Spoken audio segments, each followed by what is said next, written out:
the community's been in all different types of sorts right now. I kind of want to pick everyone's brain on this because I know that I haven't seen anyone here get violent or with threats or lose their minds on Twitter, but I'm sure that we've all seen that the community backlash for both the people that love Season 2, of which there are very few, but they exist. We see you. Maybe need a padded wall for you, but we see you. And then the people that hate Season 2, things have been pretty wild. Obviously, I'm sure you guys all saw FDX put out his post and some of the threats that he's gotten. Main Man's made a video. Of course, we got the other side of that coin. We have some other content creators that are promoting harassment and threats. I'm not going to name them, but they're there.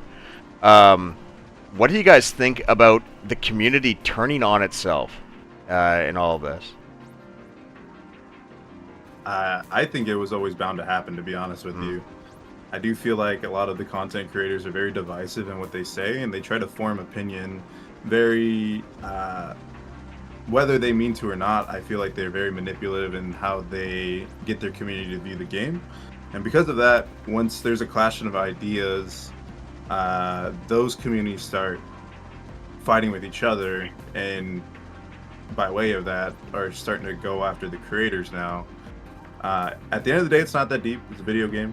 There's plenty of other video games that are fun to play, even older Tekkens that are fun to play. So I haven't played Tekken 8 in a while, but I've been playing Tekken 7 every day, and Tekken 5 DR and Tag 2. Like, those are all there for us to enjoy, and I'd rather use our voices collectively as a group to get to where we all want to be.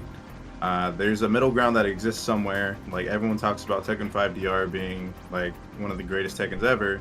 If that's the case, then why are we fighting with each other about the things that we dislike rather than fight for the things that we like, you know? Yeah. Kind of weird to me. Yeah.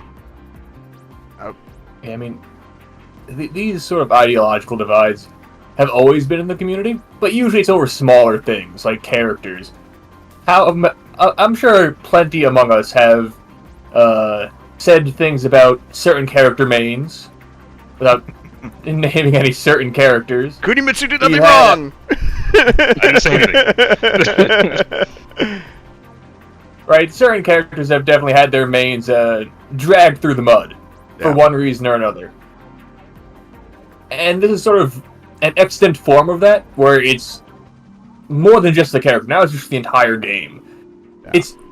It's one thing when you hate a character and say, this character, I hate them, they suck, I hate their moves, I hate what their mains represent. Fuck them. It's another thing to be like, wow, the entire game is just trash, and now I hate it, and I hate the people who like it because they don't see what I see. Yeah, and I I was just going to add, and I think that the biggest issue that the community is facing, the reason it's tearing itself apart, is that they don't see what I see. Also extends to this idea of, I'm not going to say rightfully or wrongfully, because God knows how Bandai looks at things, right? If the community has any influence, it didn't look like it did for the patch to begin with. So I don't think that it really does have any influence what people like or dislike when it comes to the direction of this game. But I do think that the tipping point of this is people are so angry about the state of the game and so much want it to go back to any semblance of what it was, that now people look at anyone that is okay with the current state of the game as being like an obstacle to moving forward and saving the franchise. Like, oh, these people that open their mouths, they are going to make the devs think that this is okay. I think that that's where it's like a lot of that fury is coming from. But obviously not justified. And at the end of the day, the buck stops with Bandai Namco. Bandai Namco, in my opinion, should just know how the hell to make a Tekken game. The team's been together for 30 years. They've made so many Tekkens. How do you not know how to make a Tekken? It doesn't really matter what Jim Bob, who shotguns 3 beers in his 30-minute rank session, thinks of the game. You should know what Tekken is. Yeah, I was gonna say that's pretty much for like a long time has always been my thing, is that they from like the development standpoint need to know why people like their game, and work within that, because other games like reinvent themselves too, but the developers seem to have an understanding of why people enjoy them. So they don't lose as much of their core players from like iteration to iteration. I'm thinking of like Street Fighter in this instance, but I think that one of the main things is that like people like Tekken. I played a lot of fighting games, but Tekken is the first one that I picked up, and it literally absorbed my life for the time that I played it. The game is so deep, and it takes so much effort to be good at that, and it makes you want to be good at it. And with every second you're interacting with it and watching people who are good at it be good at it, like it more so than any other game that I've ever played.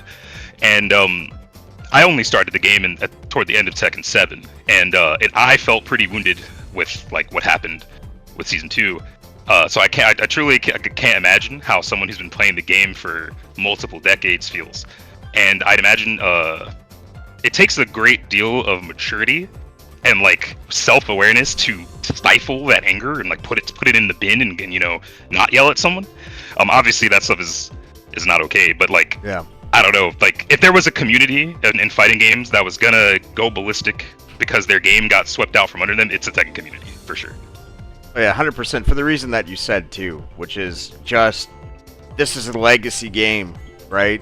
That the people that play it are so diehard and they don't really know anything else. So the radical change, even without it being completely botched in the way that it has, the radical change was always going to lead to conflict.